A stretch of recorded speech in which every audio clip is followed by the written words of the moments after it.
93% H2SO4 भार बटे आयतन के 1 लीटर विलयन की मोललता का परिकलन करें। इस विलयन का घनत्व 1.84 ग्राम बटे मोल है। अब यहाँ पर ध्यान से देखेंगे, पहले क्या करेंगे, 1 लीटर विलयन में विलेय का द्रव्यमान ज्ञात करेंगे। क्या करेंगे, 1 लीटर विलयन में विलेय का क्या ज्ञात करेंगे, द्रव्यमान। तो यहाँ पर लिखेंगे 1 लीटर, यहाँ पर लिखेंगे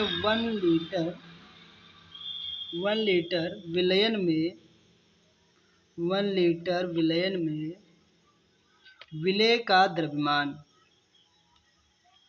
विलेय का द्रव्यमान, विलेय का द्रव्यमान, द्रव्यमान मतलब डब्ल्यू बी बराबर, देखो विलेय, देखो यहाँ पर दिया कितने परसेंट है, 93% है। तो 93 और परसेंट में कितना, देखो 93 और परसेंट में कितना दे रखा है, परसेंट में दे रखा है, परसेंट हटेगा तो क्या भाई जी, 1% में कितने होते हैं, 100 इंटू 1000 से क्या दे देंगे, भाग दे देंगे, 2 जीरो से 2 जीरो कट जाएगा।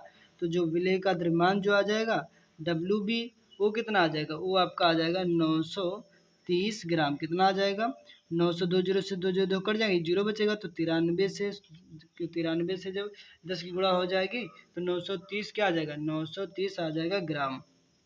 ये क्या हो जाएगा, द्रव्यमान आ जाएगा। भार यहाँ पर जो लिखा हुआ है, यहाँ पर ध्यान से देखेंगे, यहाँ 93 ही लिखा हुआ है। उसके बाद क्या निकालेंगे, उसके बाद निकालेंगे 1 लीटर विलयन का भार। क्या निकालेंगे, उसके बाद लिखेंगे 1 लीटर विलयन का, 1 लीटर विलयन का भार। अब देखो 1 लीटर विलयन का भार बराबर क्या होता है, फार्मूला, भार बराबर होता है आयतन इंटू घनत्व।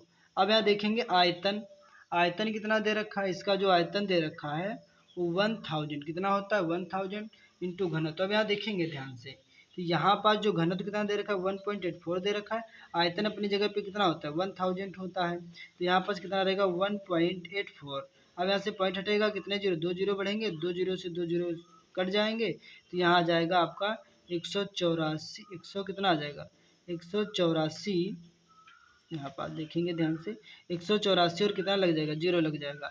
1 लीटर विलयन का भार कितना आ जाएगा 1840 आ जाएगा ग्राम। कितना आ जाएगा 1840 ग्राम आ जाएगा। उसके बाद क्या निकालेंगे भाई, उसके बाद निकालेंगे विलायक का भार, तब लगा देंगे भाई फार्मूला। लिखेंगे विलायक का भार, विलायक का भार बराबर क्या होता है, जो विलायक का भार बराबर होता है, क्या होता है भाई, डब्ल्यू ए बराबर लिखेंगे। अब देखेंगे यहाँ से जो देखा 1 लीटर विलयन का भार कितना दिया था, वो अभी जो ज्ञात किए हो कितना आया था 1840, उसमें से कितना घटा देंगे, उसमें से घटा देंगे 1 लीटर विलयन में विलेय का द्रव्यमान। 1 लीटर विलयन में विलेय का द्रव्यमान कितना दे रखा है, वो आपका दे रखा है 900, कितना दे रखा है 930। अब यहाँ से 1840 में से 930 चला जाएगा तो आपका जो बचेगा वो कितना बचेगा, वो बचेगा 910 ग्राम। कितने ग्राम बचेगा, 910 ग्राम बचेगा। अब यहाँ देखिए क्या दे रखा है, ये आपका आ गया विलायक का भार। सवाल में कह रहा था मोललता ज्ञात कीजिए। तो मोललता का फार्मूला क्या होता है, तो मोललता का फार्मूला तो होता है m बराबर डब्ल्यू बी इंटू 1000 अपॉन में क्या होता है, अपॉन में होता है एम बी इंटू में डब्ल्यू ए होता है। अब यहाँ पास मानों को पुट कर देंगे, m बराबर लिखेंगे, डब्ल्यू बी कितना दे रखा है, जो डब्ल्यू बी जो दे रखा है आपका वो कितना है 930, कितना है 930 है। तो यहाँ पर देख लेंगे डब्ल्यू बी, तो ये आपका निकल के आया था, डब्ल्यू बी कितना दे रखा है 930 दे रखा है।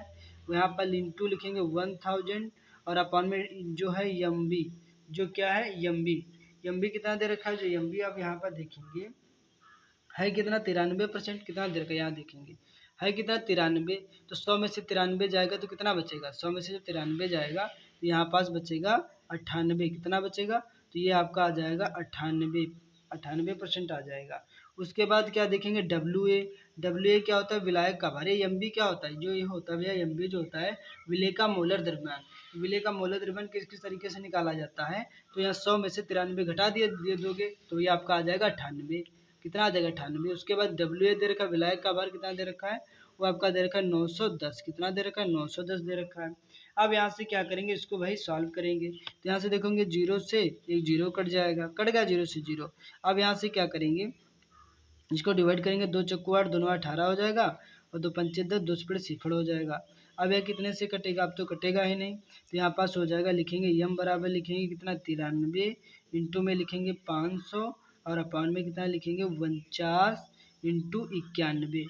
अब इनको सभी को क्या कर देंगे, इसको काटेंगे सब मल्टीप्लाई करके, पूरा पूरा आपका आ जाएगा 10.43। तो मोललता कितनी आ जाएगी, यम बराबर आ जाएगी कितनी 10.43 आ जाएगी। तो यही आपका क्या हो जाएगा, यही आपका हो जाएगा राइट आंसर हो जाएगा। तो ये जो न्यूमेरिकल जो आपके समझ में आ गया होगा। तो ये जो कैलकुलेशन है थोड़ी कर लेना, फिर मिलता हूँ नेक्स्ट वीडियो में।